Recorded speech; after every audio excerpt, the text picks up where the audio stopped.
This podcast is brought to you by the North Dakota Petroleum Foundation. From heating our homes and powering our vehicles to cell phones, clothing, and medical equipment, oil and natural gas makes everyday life better. North Dakota Oil and Natural Gas, advancing the possibilities. Learn more at ndpetroleumfoundation.org.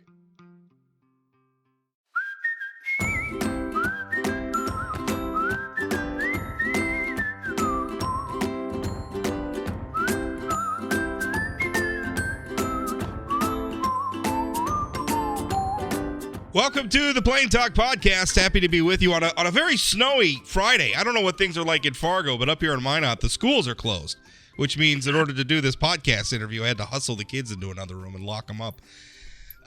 We have a guest. She's going to be, she's currently a state lawmaker from a Fargo area district, Representative Shannon Roers Jones, and she wants to be mayor of Fargo.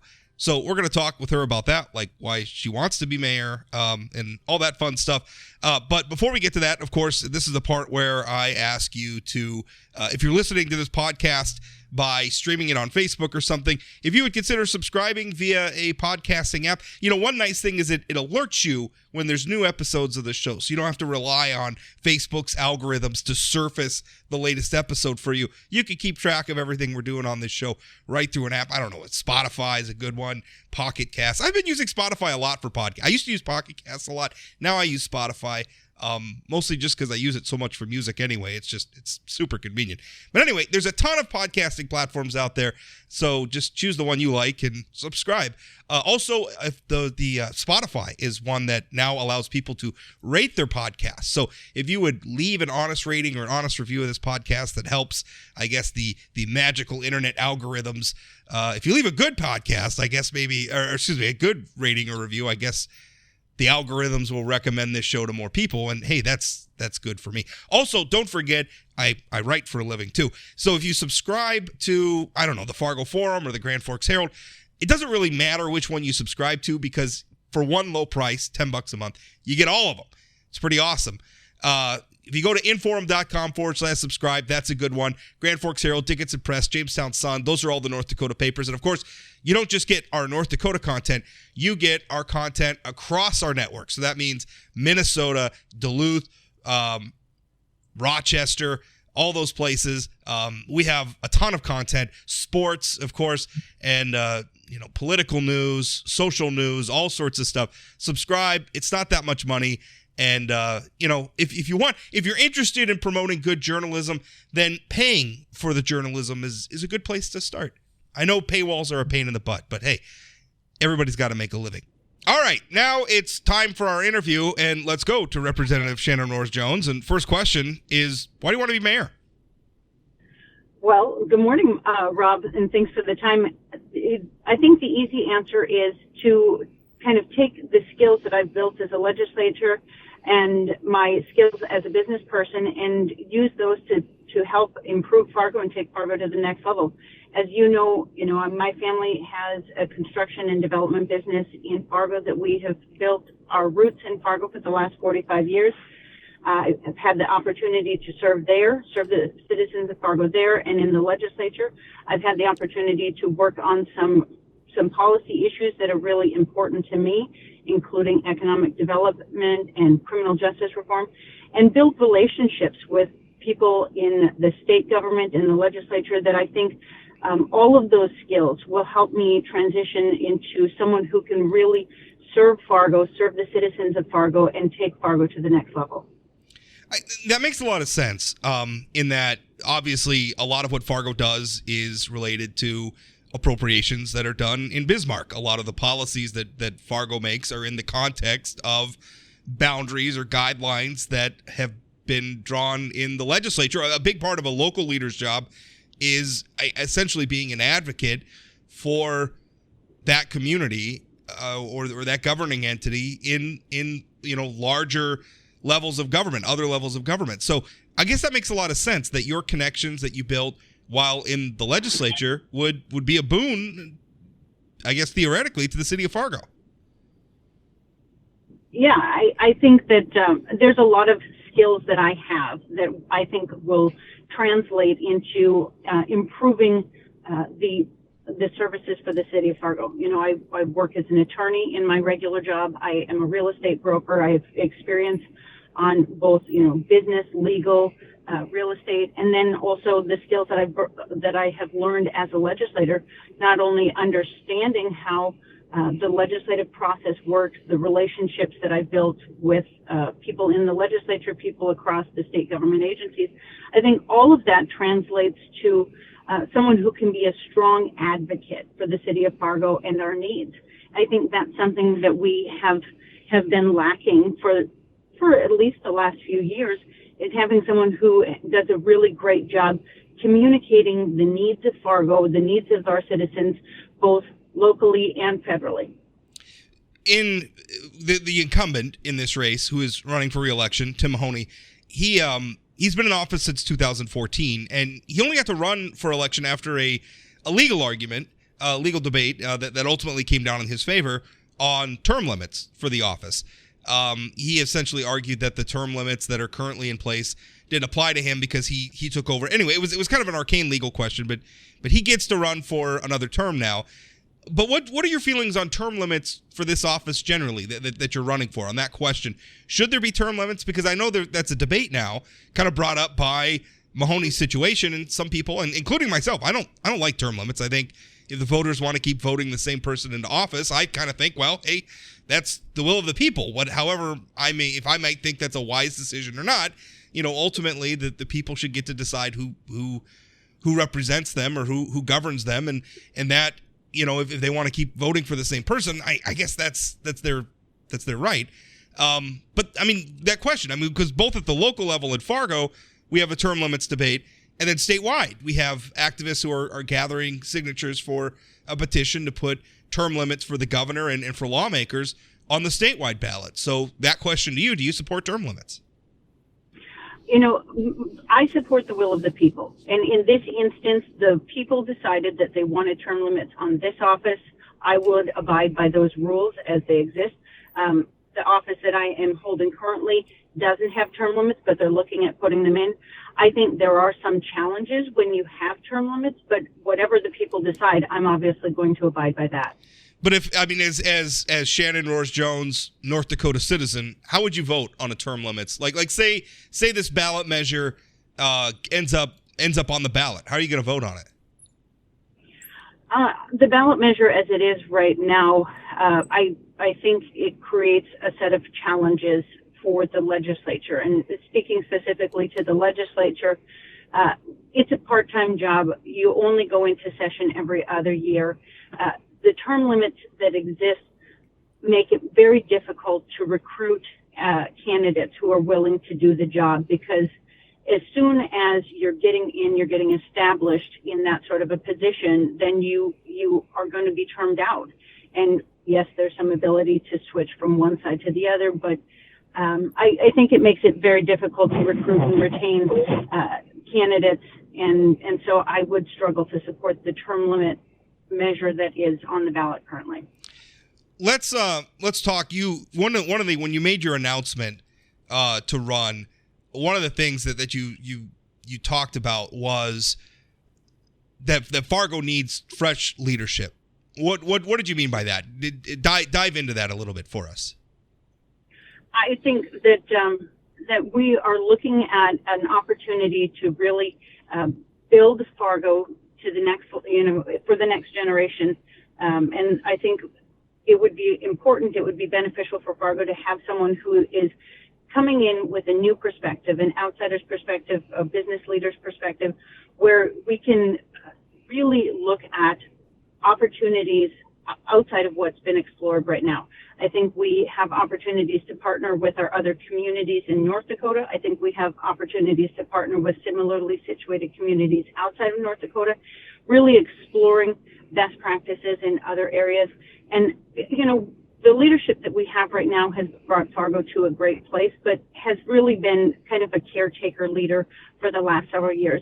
We've I think, stagnated a little bit, and I think there's opportunity to take all of the opportunity that exists, the entrepreneurial spirit, the business community that we have, and take that to the next level by working with partners outside of Fargo to to bring in workforce, to bring in new business ideas, new business concepts. I think there's opportunities that are being missed where people, individuals and businesses in other communities are looking for some place else to be. And I think if we had someone in Fargo who was being more proactive, we could entice those workers, those businesses to come to Fargo. Do you feel like, I guess let me ask this question this way. What do you think are the biggest challenges facing Fargo right now? Absolutely, it's workforce and the challenges that are associated with recruiting and retaining workforce. You know, that's a nationwide problem, but it's certainly a problem for Fargo, and we need to really be creative in trying to figure out how we solve workforce issues. You know, getting people to enter the workforce and specifically enter the workforce in Fargo. There's housing issues that go along with that. There's childcare issues that go along with that. We need to do all that we can do to make sure that we are promoting Fargo as a very attractive community to live in, a very safe community to live in. And I don't think that all of the options are being explored and how we can best promote Fargo as a place where people want to live, work, and raise their families. Let's talk about safety for a minute. It seems like, and I think most people agree, Fargo is going through a bit of a crime wave. Now, whenever that happens, we're always grading on a scale for North Dakota, right? North Dakota starts as a very, very safe place. And so when crime increases in a place like Fargo, you know, we've got to remain in context. High crime in Fargo is still going to be probably very low crime compared to a lot of other places in the country. Still, there's more of it going on than people in Fargo are used to. And as you just said, you know, that's part of the pitch. Come live in Fargo. You know, part of that pitch is safe community. What do you think's going on there? What's driving the crime? What steps can be taken to address it? You know, I don't know what's driving. Well, let me rephrase that, I guess. I think making sure that we're providing the supports to deal with the issues that are underlying. I think when you look at the numbers, a large proportion of crime is driven by either addiction or mental health issues. And I think we need to make sure that we are setting people up to deal with those underlying issues. I think that helps take care of the crime. But additionally, we need to make sure that we are supporting and fully funding our law enforcement. I think that there are some things that are occurring in law enforcement nationwide where law enforcement just doesn't feel like they're supported and appreciated. And as a result, we have an exodus from law enforcement. We need to make sure we're doing everything that we can do to fund and support law enforcement, especially the boots on the ground, making sure that they understand that they are valued, that they are appreciated, and that we're going to do everything that we need to do to make sure that they have the resources and the support to successfully and get the satisfaction that they used to get serving the community, making sure they understand that they're valued. I think that all of those things together and looking for creative opportunities to create partnerships between law enforcement and the community, between law enforcement and mental health professionals, because right now our first responders are just that. They're the first responders to all of the challenging situations that our community has. And we need to make sure that we are providing them every resource that they need, that they can not only do their job well, but do it without having to have the stress and the challenges that come with dealing with these challenging situations continuously. Well, you mentioned workforce, and that's attracting workers, keeping work. I mean, that's really been a problem in North Dakota for a long time. Back before the oil boom happened, our state had a declining population, which was to say we didn't have a lot of opportunities in our state to keep our young people here, so they were leaving and going other places. Now, the oil boom reversed that, at least at the statewide level, for quite a while. And, obviously it created a lot of opportunities, and it inspired a lot of people from other parts of the world to come and live in our communities, which is a wonderful thing. But that struggle is tough because it's hard to convince people to come and live in North Dakota. Part of it's the weather. We're seen as having very bad weather, which on a day like today, maybe that's hard to argue with. But, you know, the other thing is that, North Dakota's boring. There's not a lot to do here. I mean, I don't think those things are true, but those are some unfortunate perceptions of our state that I think make it challenging to attract what we need to our state in order to grow the economy, which is an available force of people to fill jobs. I mean, even during when the bottom fell out of the oil boom a few years ago, if you watch closely, North Dakota's unemployment rate never really went that high. And the reason why is when people lost their jobs in the oil field, they left the state. Now, that's not such a good thing. I think it speaks to two needs. First of all, you know, we need people to choose to live in North Dakota and to put down roots here. And number two, I think we need a diverse economy so that we're not quite so in the thrall of the commodities roller coaster and agriculture and energy. Now, Fargo's, you know, probably in a much different place than a lot of other parts of the state because, you know, Fargo's got a lot going on. Fargo has a pretty diverse economy. Fargo is seen as a pretty hip place to live, I guess, as the kids say. I'm not at all hip. I'm assuming that's what they say. I don't know. But I mean, speaking specifically to Fargo, how do you solve that question of we want a more diverse economy and we want people to see our state, our home, our community, Fargo, as a place where people want to live? So I'm gonna go back and say take a little bit of exception from one of the things that you said. Okay. I don't disagree with you that our population boomed rapidly with the oil boom, but I do think that there was a shift that happened before that, and I think it ties back to great leadership, right?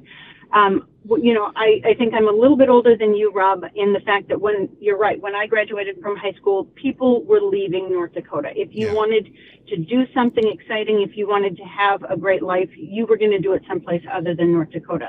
And then we had a shift in our government and a shift in our mindset. I think it really started with the entrance of Governor Ed Schaefer.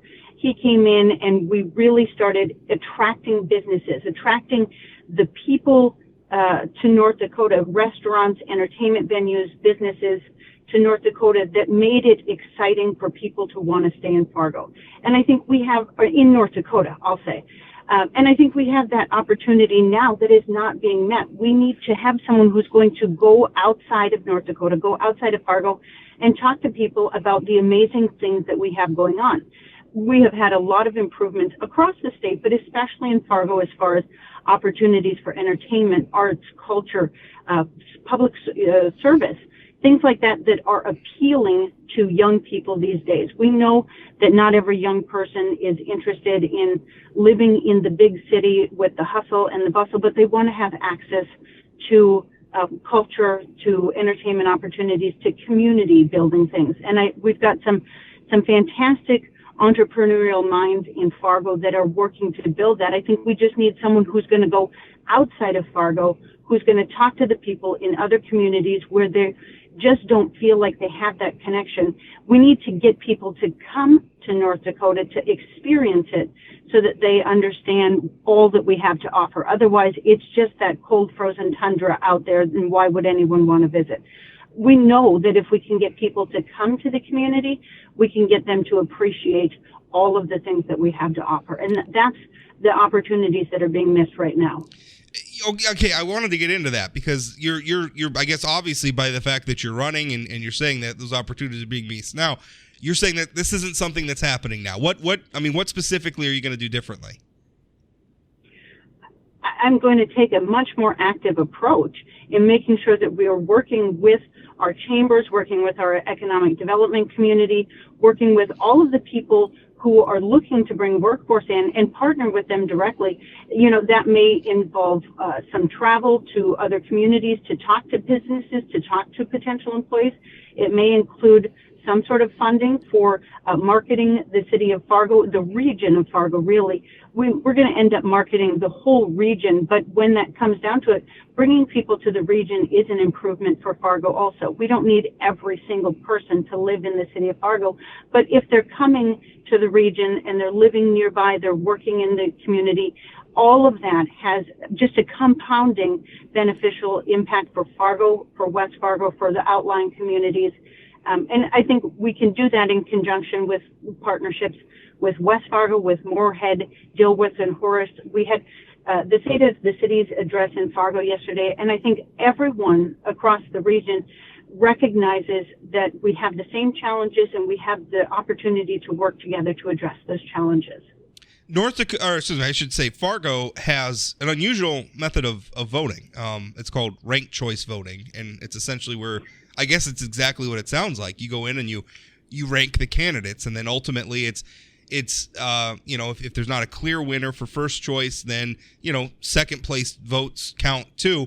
I mean, that's when you run for the legislature. You're currently in the House of Representatives. It's a more traditional. Whoever gets the most votes gets to govern, and you only vote for one person. Whereas in Fargo, you're going to vote, for more than one person, and you're going to rank them based on your, how you feel about them.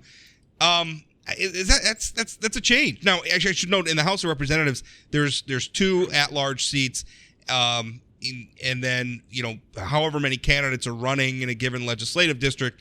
Basically, the 2 people who get the most votes, they get to go to Bismarck and serve in the House of Representatives.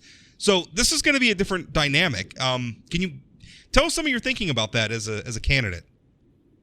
Yeah, well, I'm going to do a little clarification here because the new voting process in Fargo is called approval voting. Approval and so voting. you're not ranking first, second, third choice. It doesn't weight candidates by whom you vote for first.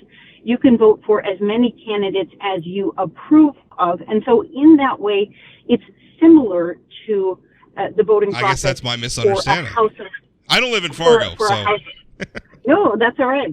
We will provide clarity for you and for the voters of Fargo too, because it's a very new process. This will only be the second election where it's in place. And so if there were 4 candidates for mayor and you liked 2 of them, you could vote for 2. If you liked, you thought 3 of them would be fine, but 1 was a really bad option, you can vote for 3. You literally could vote for all 4 candidates. The problem is the more candidates you vote for, the more it dilutes the impact of your vote. So if there's one candidate who you think is the person, the single best candidate, then you want to make sure you vote for one person. And it's the same way with it's similar to voting for in the House of Representatives because there's 2 seats, there's generally 4 candidates, and you have up to 2 votes. But you could only cast 1 vote if you wanted to ensure that one person is for sure elected, and then beyond that you have less concern about the other 3 candidates. So it's a challenging system to run in the fact that you don't know if people who would vote for you would also vote for someone else, which is could be construed as not only a vote for you but also a vote against you, because it's cumulative. Whomever at the end of the count has the most votes is the one who wins. And so it will be important for me to convey to people who support me that the most effective way to elect the person that they care about is to vote for only that person. So far, Mahoney has said he's running for re-election. Obviously, he fought a legal battle to stay on the ballot, or to get on the ballot, I should say. You're running. Arlette Preston seems to have. I mean, I'm reading now in Jeremy Turley's article where she has a website. She hasn't announced anything, but apparently there was she's been doing something online about a potential run. So Arlette Preston, who's currently a member of the city commission, she could run. And then I had read, and I haven't really seen any media reports, but I'd heard that Hakoon Dabar is potentially in the race too. So, I mean, potentially that's up to 4 candidates now. How do you distinguish yourself? And again, I'm realizing that 2 of these candidates Arlette Preston is a theoretical candidate at this point. The other 2, I guess, are in. How do you distinguish yourself from these other candidates? Well, Rob, I don't mean to try and clarify the things that you're saying, but at this point, I am the only candidate that's announced. Okay. And I think that is an opportunity for me to really start my active campaign. What I intend to do is making sure that I'm getting out there, listening to all of the constituents, potential constituents, all of the taxpayers of the city of Fargo. I intend to meet with a lot of business leaders, a lot of community groups to make sure I am collecting their concerns, their needs, what they see as the biggest challenges, missed opportunities, and vision for Fargo. And that's what I have to do. I have to work as hard as I can to make sure that I'm meeting with as many people and, helping them understand why I would be the best candidate for the city of Fargo. We have a mayor in place who I think has been a great caretaker for the city for a number of years, but I think we have opportunities that are being missed. We have a commission candidate or commission member who is apparently going to run, who I think has had. I think this is her first term on the city commission, and I think she's doing a fine job. But I think if we could get someone who is got a fresher perspective coming in to the city with ideas that haven't been introduced, new ways of digging through the processes that we have to try and look for efficiencies for the city, make sure that we're serving all of our customers or all of our taxpayers like customers, making sure that the city is working for them rather than just having government that serves itself. Last question for you. You're currently elected to the legislature. And I guess I should ask, because with redistricting, everything's kind of weird this year. Is your district's not on the ballot this year? Correct. I'm in an even numbered district, so I wouldn't be on the ballot normally, and my district boundaries did not change enough that I would have to run. That was the part I couldn't remember how much redistricting touched your district. So I couldn't remember if even numbered districts are not on the ballot this year, except for those districts where the lines changed enough where the law requires a new election. I think there's going to be like over 90 districts on the ballot this year, but not yours. So you're not running. So I guess the question is, what happens with your legislative office if you get elected mayor? Are you going to try to hold both? Legally, I would not have to resign my legislative seat, but I have made no decisions about that right now. I am working right now to get elected to the mayor's office. This is the position that I want so that, not only am I serving Southeast Fargo in District 46, but I have the opportunity to serve the entirety of Fargo. I will continue to do the work that I'm doing until I have a new expanded role, which I hope to earn in June here. And then after that, all decisions will be made. Shannon, I appreciate your time. Thank you so much, Rob. I appreciate your time very much.